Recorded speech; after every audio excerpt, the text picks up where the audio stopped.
Hashem. There's no such a thing as a Jew in the world that doesn't really want to serve Hashem. You know why? It's pashut. He has an neshama. Where's his neshama? From Shamayim, from heaven. So therefore he came down to this world. Who blew his neshama inside of his body? HaKadosh Baruch Hu, vayipach ba'apav v'nefesh adam. He blew it inside like a balloon, right? Hashem went like this to the Adam, and he blew us into us. So therefore, deep down, every single Jewish person wants to serve Hashem. There's a halakha in the Rambam, a famous halakha. If the Beit Din says a psak, says a halakha, that this guy has to divorce his wife.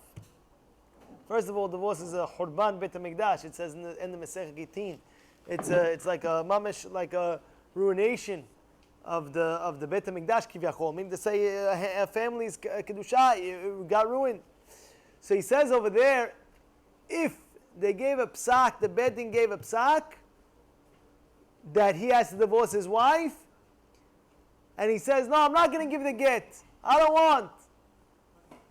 So we hit him, makin oto ad shiyitzeh, and until he says, okay, I want to do it. But we know the halakha is, and the halakha says it's a good get. We know that the halakha is that a person, a man divorcing his wife, it has to be from his will. It can't be forced. If you would take a guy, twist his arm, oh yeah, give a get, and he gives it, no good. It has to be from that he wants. So therefore, how can it be right now a good get? He didn't want, the Beit Din wanted, and since the Beit Din wanted, they gave a psak that it should be done. So you know what the answer to this question is? The answer is, Beit Din, when the Beit Din says that he must give a get, obviously must be he did something wrong, very wrong, and therefore they're giving a psak like that. They're coming through the Torah. And in this certain situations, the Torah requires this person to give a get. And therefore, since deep down the person wants to serve Hashem and he wants to listen to the Torah, so really, even though he's forced to do it, but deep down, he really wants to do it. Because he wants to listen to the Torah. How many times you see a guy, he's not a religious guy, he doesn't keep nothing. All of a sudden, he's getting into a dangerous situation, and he tells you don't understand, I was on the plane, and I was going, and the whole plane was shaking, and so what did you do? What did he tell you? I quickly said, Shema Yisrael, Hashem, Elokeinu Hashem Echad. But I thought the guy's not religious. I thought you don't keep nothing. What happened? The answer is, deep down, the person knows God. The person knows Hashem. Just there's so many layers over this person's neshama kivyachol that he has to crack till he get deep down. But really deep down, every single Jew in the world really wants to serve Hashem. And that's what it is. And I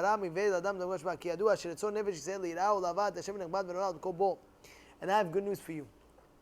The news is, David HaMelech says, David says, what's good for me? Being close to Hashem. And everything in life, if you look, the true pleasure in life, of course, a guy has a nice drink or a nice meal. It's pleasurable, it's beautiful. But if you look deep down, there's always a question, who has more pleasure in this world? The tzaddik or the rasha? This world. Of course, the next world, the tzaddik. But in this world, who has more pleasure in this world? The answer is, no, the tzaddik. People think it's the rasha. But really, they even bring down, Psukim even saying it, that he's malech haratot. A rasha is full of regret. Why? You think when a person does a sin, you think after the sin is done, you think he feels happy? He feels like junk. He feels like garbage. He feels like, I wish I never did it. Any sin that a person would ever do, he always says, I wish I never did it. He regrets it. Oh, what I do? All of a sudden, you get a phone call. Oh, Rabbi, what's the matter? What's the matter, Rabbi? What's the matter? He calls me up. What's the matter? I understand already. I feel so bad. I feel so bad. What are you feeling so bad about? You wanted to do the sin. You know what it is? A sin is like Pesach, Matzah, Umaror. Right? What's Pesach? Every Saturday night we say Pesach, Matzah, Umaror. What's Pesach? Pesach is the Korban Pesach. before a person eats the korban, meaning to say, kivyachol, it's very tasty. You're having the Pesach. The Pesach is the korban. It's the sheep. It tastes so good.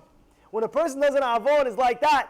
Before he does it, it's like Pesach. It's like, oh wow, I can't wait. I got to do this sin. I have to do it. But then all of a sudden, the same averah turns into matzah. During the act of him doing it, okay, it's bland. Okay, it's like matzah bland. And then after that, the averah, the same averah that he did, turns into maror, turns bitter. I wish I never did it. In the beginning, before he did the avon, it was like the korban, he's excited, he can't wait to have the piece of the Pesach, he's excited, he feels so generated, I can't wait to do the avon, he has the full adrenaline. All of a sudden, during the act, it's like matzah, it's bland, and after it's done, it's maror. Ugh, I wish I didn't do it, I wish I didn't do it. How many times we get older, oh, that avon is still with me, I wish I have to make full tshuva. Why? Because that's the way it is. Why is it like that? Because deep down, every single Jew loves and wants to serve Hashem.